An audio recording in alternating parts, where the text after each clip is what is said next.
예, 경북 고령군 성주군 칠곡군 정의용 국회의원입니다. 장관님, 그 탄소 중립 기술 관련해서 네. 질문 드리겠습니다. 네. 지난 8월 31일 탄소 중립법이 국회 본회의 통과한 거는 뭐 잘 아시고 계실 거라고 생각을 합니다. 네. 그 법안에 2030년까지 온실가스 배출량을 2018년 대비 35% 이상 네. 감축하도록 되어 있습니다. 네. 과기부는 어떤 역할을 하실 계획이신가요? 탄소 중립의 주요 핵심 기술들을 개발하는 것을 지원하는 역할을 하고 있습니다. 그러니까 개발하는 것을 지원하는 역할을 하시겠다, 네. 그 말씀이시죠. 이제 업무 현황 13페이지에 보면 그 말씀이 나오는 것 같습니다. 탄소 중립 장기 대형 R&D를 기획 추진하고 법제도 기반을 마련하겠다라고 하셨고, 이 자료에 보시는 것처럼 10대 기술 목표를 세웠다고 하셨습니다. 그죠? 맞습니까? 네, 이 과기부 맞습니다. 제출받은 자료입니다. 네. 보면 태양광 풍력 초고율화 대형화 2030년까지 하겠다. 그리고 수소, 철강, 시멘트 산업 저탄소 전환은 2040년까지. 그리고 무탄소 차세대 수송 기술은 45년까지. 그래서 이제 이 30년까지 이 기술을 개발하겠다는 취지신 거죠? 30년뿐 아니라 50년까지 지속적으로 개발해 그러니까 나가야 예, 됩니다. 요 네. 가로 안에 들어있는 숫자가 네. 그 해당 연도를 말씀하시는 거죠? 네, 네, 맞습니다. 근데 이제 이 탄소 중립위원회에서는 35%더 나가서 감축 목표를 이제 40%까지 상향한다, 이런 발표를 했습니다. 네. 이 탄소 중립 실현이 이렇게 신기술만으로 2030년까지 35% 달성이 가능하겠습니까? 원자력 없이 가능할까요? 굉장히 도전적인 목표임에는 틀림없습니다. 예. 근데 전문가들은 이렇게 이야기합니다.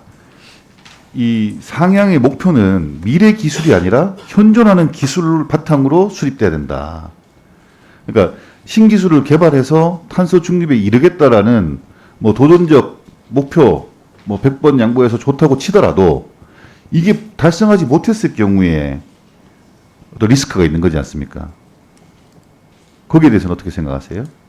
네, 맞습니다. 달성하지 못했을 때의 리스크도 있고, 또한 그 현존하는 기술에 대한 어떤 상황도 정확하게 살펴서 목표를 정해야 되는 것은 맞습니다. 그래서 이제 한수원의 입장을 봤더니만 한수원은 이렇게 이야기합니다. 이 보완 대책 마련이 필요하다. 그래서 신전원이 불확실하니까 상용화 이전까지 보완 대책이 필요하다. 그리고 안정적 에너지원인 원자력 역할을 제고할 필요가 있다. 이렇게 이야기합니다. 이 한수원의 입장에 대해서 어떻게 생각하십니까? 그 핵심 기술에 들어가지 있지 않다고 해서 원자력이 탄소 중립에 그러니까 역할을 안 한다라는 의미는 아닙니다. 원자력은 여전히 중요한 그런 탄소 중립 기술 중에 하나가 될 것입니다. 근데 이 계획에 보면 원자력 비중을 뭐 6에서 7%까지 낮추겠다고 하고 있잖아요. 점차 낮춰가는 걸로 알고 있습니다. 60년까지 지속적으로 낮춰 나가는 것으로 되어 있습니다. 그러니까 저는 이제 신기술만 가지고 이게 불안정하다는 거죠. 그래도 이 원자력 전문 공기업인 한수원에서도 다른 이야기를 하고 있고, 그래서 굉장히 우려가 많이 됩니다, 사실. 그래서 이제 해외 사례를 좀 살펴봤습니다. 해외 사례를 보시면 미국, 영국, 프랑스, 일본, 중국 이 탄소 중립 전략을 세우면서 원자력을 다 포함시키고 있습니다. 근데 우리만 뭐 이제 태양광 풍력 속에서 신기술을 가지고 지금 이야기를 하고 있는 거예요. 그럼 해외 다른 국가들은 원자력을 이야기를 하는 이유가 뭐라고 생각하시죠? 탄소 중립을 위한 중요한 기술임에는 틀림없습니다. 그죠? 네. 원자력이 그만큼 중요하다고 생각하기 때문에 넣는 거예요. 지금 원자력을 빼고 신기술만 가지고 이 달성이 불가능할 수도 있기 때문에 그런 겁니다.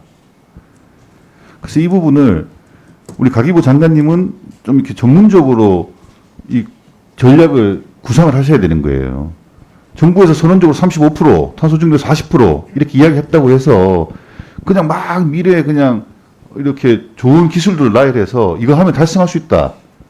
이렇게만 저는 하시면 안 된다고 생각을 합니다. 그러다가 안 되면 어떻게 할 거예요? 그 원자력은 현재 굉장히 안정적으로 기술 개발이 잘 이루어져 있습니다. 그리고 또한 SMR 같은 경우도 현재 9월 달에 예타에 들어가 있는 것으로 알고 있고요. 그래서 그런 관련 기술을 개발을 하지 않는다라는 의미는 아닙니다. 다만 저희가 선정한 그 탄소 중립을 위한 10대 기술에는 포함되지 않았는데 이제 그러니까 제 말씀이 그 말씀입니다. 그럼 탄소 중립을 가기 위한 기술에 최소한 SMR이라도 들어가야 되는 겁니다. 원자력을 무조건 배제하는 거예요. 그냥 의식적으로. 이래가지고 국가 정책이 저는 제대로 구사된다고 보지 않거든요. 그래서 저는 지금이라도 빨리 이거 탄소 중립 전략, 과기부 전략 수정해야 됩니다. 그래서 원자력 부분을 어느 정도를 넣을 건지를 고민을 하셔야 되고, SMR도 어떻게 할 건지 고민하셔야 되는 거예요. 그 의식적으로 탈원전 정책을 따르기 위해서 배제하는 정책으로 가서는 안 되는 겁니다, 장관님. 저희가 선정한 10대 기술은 온실 감축 효과가 크고 그다음에 시급히 기술 개발이 필요한 것을 중심으로 선정을 하였습니다. 다만 원자력은 이미 굉장히 오랫동안 기술이 조금 전에 말씀하신 SMR은 또 빠진 거 아니에요? 네, SMR이 뭐 오래전부터 별도로 하는 기술은 아니지 않습니까? 네, SMR은 별도로 예타나 그런 것들을 통해서 최소한 SMR로 진행하고 들어갔어야 되는 거죠. 그러니까 이게 의식적으로 저는 원자력을 배제한다 이렇게 느끼는 겁니다. 그게 불안한 거죠. 달성 가능성이 있을까 과연. 네. 그래서 이 계획을 세운 것도 보면 그렇습니다. 이 다음 슬라이드 보시면 조금 이 다른 선진국들은 탄소 중립 목표에 다가가기 위해서 계속 노력을 했습니다. 저 위에 뭐 캐나다, 프랑스, 독일, 일본, 뭐 영국, 미국 다 노력했는데 우리는 지금 탄소 배출량이 저만큼 높아요. 근데 갑자기 목표를 세우면서 확 떨어뜨리는 겁니다. 그럼 이 2030년까지 단기간에 이제 가능하냐는 이야기죠. 예, 지금 이 부분은 저희 혁신본부장님이 좀 아니, 더 아니 저보다 시간도 없기 때문에 예. 그래서 이런 겁니다. 대한민국이 선진국입니다. 그죠? 또 선진국으로 계속 더 나아가야 되고 더 인류 국가가 돼야 되고 그런데 2030년까지 35% 달성한다고 해놨다가 안 되면 국가 신인도가 그냥 망가지는 거지 않습니까? 네. 그리고 이게 에너지원 배분 잘못해가지고 전기요금 올라가면 민생경제 파탄 나는 겁니다. 그러니까 우리가 할 수 있는 목표를 위해서 제시를 해야 되고 가기부에서도 기술적인 뒷받침을 어떻게 할 건지를 현실적인 조언을 해야 되는 겁니다. 그냥 이 네.